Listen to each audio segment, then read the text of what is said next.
नमस्कार, चंद्रोवर.com में आपका स्वागत है। आज हम दशहरे की कहानी कहेंगे कि दशहरे की जो कहानी है वो क्या है। दशहरा जो है हर साल आश्विन माह की जो शुक्ल पक्ष की दशमी को दशहरे के रूप में मनाया जाता है। पहले श्राद्ध चलते हैं 16 दिन, उसके बाद श्राद्ध के अगले दिन से ही नवरात्रे शुरू हो जाते हैं। नवरात्रे के 9 दिन के बाद जो 10वां दिन होता है उसे हम दशहरे के रूप में मनाया जाता है। और इस दिन को सबको पता है कि रावण का पुतला जो है जगह जगह पर जलाया जाता है और अच्छाई की जो जीत होती है, क्योंकि इस दिन भगवान राम के जो हाथों रावण का वध होता है, इसलिए इसे विजयदशमी भी कहते हैं। विजयदशमी के रूप में भी इसे मनाया जाता है। और चिंतामणि ग्रंथ के अनुसार, उसके अकॉर्डिंग, जो आश्विन शुक्ल है दशमी के दिन, जो आश्विन माह की शुक्ल दशमी है, शुक्ल पक्ष की जो दशमी तिथि है, तारों के उदय होने का जो समय है उसका संबंध विजय तारे से है, जो सारे काम व अर्थ को पूरा करने वाला होता है। इसलिए इस दिन जो लोग हैं इस दिन व्रत भी रखते हैं। व्रत रख के और सायकाल पूरा अपना जो दिन भर का जो व्रत है उसको सफल करते हैं। सुबह के समय रावण की पूजा की जाती है और शाम के समय इसे जलाया जाता है। और दशहरा पूजन में उसके ऊपर जो जल है, रोली है, चावल, गुड़, दक्षिणा, काफ़ी सारी अलग अलग सबके कस्टम है। वो अपने कस्टम से दशहरे की पूजा करते हैं। कई स्थानों पे सुबह के टाइम में जो है गोबर के 10 गोले बनाए जाते हैं, मतलब 10 मतलब उसके 10 सिर हो गए, उसकी पूजा की जाती है।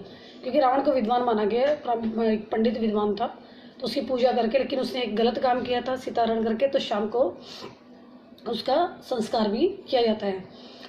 और इस दिन कई जो स्थान है वहाँ पर जो दुकानदार है वो बही खातों के साथ कलम और दवात जो होती है, स्याही आजकल तो नहीं, लेकिन सारे बही खाते जो होते हैं और साथ में कलम की पूजा करते हैं जो दुकानदार होते हैं अपने।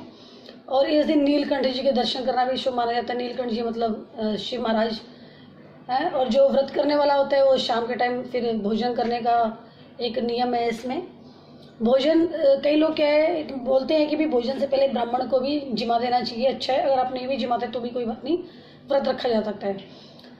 और जो दशहरे की जो कथा है वो इस प्रकार से है कि एक बार पार्वती जी भगवान शिव से दशहरे के बारे में जानना चाहती हैं। उसके बारे में बोलती हैं कि भी किस तरह से इसका प्रचलन हुआ, कैसे इसको शुरू हुआ इसका मनाना। तो शिव महाराज कहते हैं कि भी आश्विन माह की जो शुक्ल दशमी है उस दिन नक्षत्रों के उदय होने से विजय नाम का काल बनता है। आश्विन माह की शुक्ल दशमी को नक्षत्रों के उदय होने से विजय नाम का काल बनता है और वह सब कामनाओं को पूरा करने वाला होता है। जो भी आपकी कामनाएं, इच्छाएं हैं, उसका पूरा विशेष जो आपकी है उसको पूरा करने वाला होता है। यदि कोई शत्रु पर विजय पाना जाता है, क्योंकि रावण को मारकर राम ने विजय प्राप्त की थी, इसलिए जो भी कोई शत्रु पर विजय पाना चाहता है तब उसी समय उसे प्रस्थान करना चाहिए। किस समय? जब वो तारा, विजय नाम का तारा जो है नक्षत्र उदय होता है उस समय, संध्या समय में उसे प्रस्थान करना चाहिए। यदि इस दिन श्रवण नक्षत्र का योग भी बनता है कि इस दिन अगर श्रवण नक्षत्र भी है दशहरे वाले दिन, और वो और ज़्यादा उसके लिए शुभ हो जाता है, विशेष हो जाता है। मर्यादा पुरुषोत्तम जो भगवान श्री राम थे, उन्होंने इसी काल में लंका पर चढ़ाई की थी। यह दिन बहुत ज़्यादा पवित्र माना गया है, बहुत ज़्यादा शुभ माना गया है। और जो क्षत्रिय हैं, क्षत्रिय वो होते हैं जो लड़ाई झगड़े का काम करते हैं।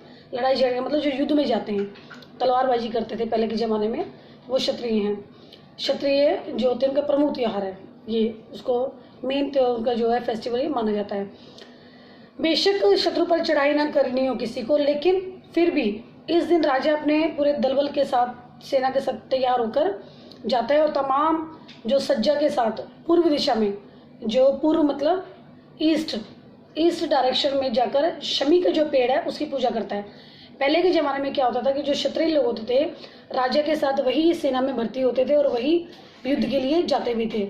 तो इसलिए इस दिन बेशक किसी शत्रु के ऊपर चढ़ाई नहीं करनी है, लेकिन राजा जो था वो सारे अपनी सेना के साथ पूरा सज धज के, जैसे हम युद्ध की तैयारी के लिए जाते हैं वैसे जाता था। और जो ईस्ट डायरेक्शन है, पूर्व दिशा में जाकर जो शमी का एक पेड़ होता है उसकी पूजा की जाती थी।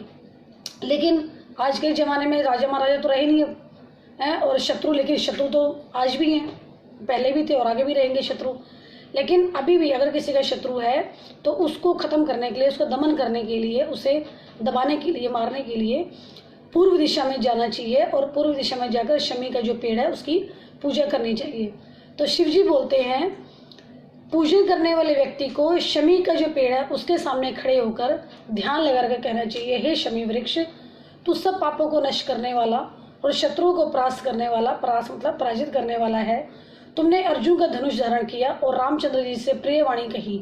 पार्वती जी कहने लगी, शमी वृक्ष ने कब अर्जुन का धनुष धारण किया और कब रामचंद्र जी की वाणी प्रिय की, कृपया कर विस्तार से बताएं। तो शिव जी बोलते हैं कि जुए में हारने के बाद दुर्योधन ने पांडवों को वनवास के लिए भेज दिया था और कहा कि 12 वर्ष तक पांडव कहीं भी रहे घूमे, लेकिन 13वें वर्ष में उन्हें अज्ञातवास करना पड़ेगा, मतलब ताकि किसी को भी 13वें वर्ष में पता ना चले कि वो कहाँ रह रहे हैं। अज्ञातवास मतलब किसी को उसके बारे में ज्ञात ना हो, बिना किसी जानकारी के। उनको अगर उन्होंने ऐसा नहीं किया है और उनको पता चल गया दुर्योधन को कि वो किस वेश में रह रहे हैं, तो फिर से उनको वनवास जाना पड़ेगा। और इस अज्ञातवास के समय अर्जुन अपना धनुष बाण एक शमी के वृक्ष पर रखकर राजा विराट के यहाँ बृहनलला के रूप में रहते हैं। तो विराट के पुत्र कुमार ने गौओं की रक्षा करने के लिए अर्जुन को अपने साथ रखा और अर्जुन शमी के वृक्ष से अपना धनुष निकालकर शत्रु को परास्त करते हैं। इसी प्रकार शमी के वृक्ष ने अर्जुन के हथियारों की रक्षा की थी। तो शिवजी आगे कहने लगे कि विजयदशमी के दिन रामचंद्र जी को लंका पर चढ़ाई करने के लिए प्रस्थान करते समय शमी वृक्ष ने कहा कि आपकी विजय होगी, इसलिए विजय काल में शमी वृक्ष की भी पूजा की जाती है। एक बार राजा युधिष्ठिर के पूछने पर श्री कृष्ण ने उन्हें बताया कि हे राजन, विजयदशमी के दिन राजा को स्वयं अलंकृत होकर अपने दासों और हाथी घोड़ों का श्रृंगार करना चाहिए। उसके बाद गाजे बाजे के साथ मंगलाचार करना चाहिए। राजा को उस दिन अपने पुरोहित के साथ पूर्व दिशा में जाकर अपनी सीमा से बाहर निकलकर वहां वास्तु पूजा करनी चाहिए। राजा को पुरोहित के साथ अष्ट दिक्पालों, मतलब 8 जो दिशाएं हैं उसमें जो दिक्पाल है रक्षा करने के लिए जो रखे हुए हैं, और जो पार्थ देवता की वैदिक मंत्रों से पूजा करनी चाहिए। शिव जी आगे कहते हैं कि राजा को शत्रु की मूर्ति बनाकर या उसका पुतला बनाकर उसकी छाती में बाण लगाने चाहिए और पुरोहित को वेद मंत्रों का उच्चारण उस समय करना चाहिए। ब्राह्मणों की पूजा करके हाथी, घोड़े, अस्त्र शस्त्र आदि का निरीक्षण करना चाहिए। मतलब कि आजकल की डेट में ये नहीं कि भी युद्ध पे जा रहे हैं, लेकिन फिर भी आपके जो भी हथियार हैं, जो भी आपने रखे हुए हैं अस्त्र शस्त्र, उसकी उस दिन पूजा जरूर करना चाहिए। अगर पूजा करके और उनका थोड़ा सा देखभाल उनकी करके रखनी चाहिए कि भाई हाँ ये सब ठीक ठाक हालत में है। और जब ये सारी क्रियाएं हो जाए उसके बाद वापस अपने महल या अपने घर, आज के डेट में तो महल नहीं है, घर आना चाहिए। तो जो राजा या व्यक्ति विधि पूर्वक शमी की पूजा करता है और विजय काल में सीमा पर जाकर पूजा करता है, सीमा अपने जैसे आजकल मंत्री वगैरह है वो अपनी जो राज्य की सीमा है वहाँ जा सकते हैं। अगर आप प्राइम मिनिस्टर है, जो हमारे प्रधानमंत्री है, वो अपने देश की सीमा पर जाकर पूजा कर सकते हैं। तो वह सदा अपने शत्रु की सीमा पर विजय पाता है। जो भी व्यक्ति, चाहे वो राजा है, व्यक्ति कोई भी आदमी है, वो अगर अपने विजय काल में जो विजय नाम का तारा जिस समय उदाता है उस विजय काल में सीमा पर जाकर जो उसका बॉर्डर है, बॉर्डर लाइन है, वहाँ जाकर पूजा करता है तो हमेशा अपने शत्रु की सीमा पर विजय पाता है। इस प्रकार से हमारी जो कहानी है दशहरे की वहीं समाप्त होती है। लेकिन आप लोगों से एक ये रिक्वेस्ट है कि आप हमारी साइट chandravaura.com पर भी विजिट करें। आपको काफ़ी सारे जो लेख हैं हमारे उनसे लाभ प्राप्त होगा और उनका लाभ उठाएं, प्राप्त होगा। लेकिन अगर आप लाभ उठाएंगे तो लाभ प्राप्त भी होगा आपको। और अपने जो सुझाव है वो आप हमें अपने कमेंट सेक्शन में जाकर दे सकते हैं कि क्या हम सुझाव आपका ले और क्या आप हमें दे सकते हैं, वो आप जरूर करें। नमस्कार।